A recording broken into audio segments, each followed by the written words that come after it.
10 years later, I've come back here, first to a fishing community, which was distinctly nervous about life under the red flag. Before we were a little bit freer, says Chung Loy. There's more regulation now, but it doesn't make much difference to us. And Hong Kong's economy is thriving. Last year it grew by nearly 7%. The signs of conspicuous consumption are everywhere. Millionaire and wry observer of Hong Kong, David Tang, says because the city is benefiting from China's boom, local attitudes to the mainlanders are changing. We used to regard them as country bumpkins. Now we think that they are the Bond Street set. We can't do without them. But what about personal freedom? Back in 1997, those of us who reported on the handover were sceptical of Chinese intentions. So, after 10 years of Chinese rule, is this still the open and free place that I remember when I lived here?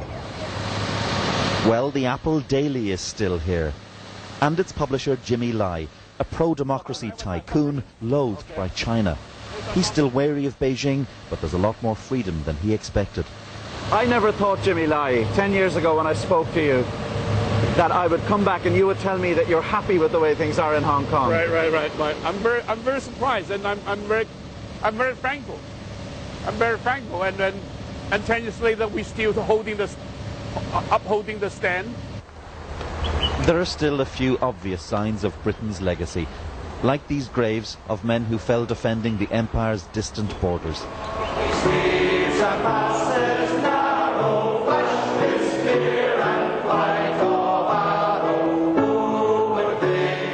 And there are these men of the Welsh Choir who've stayed on, encouraged by the city's stability.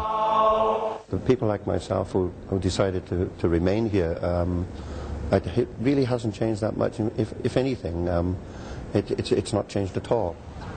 Of course, China could crack down at any time, but the more Hong Kong thrives, the harder that will be. Fergal Keane, BBC News, Hong Kong.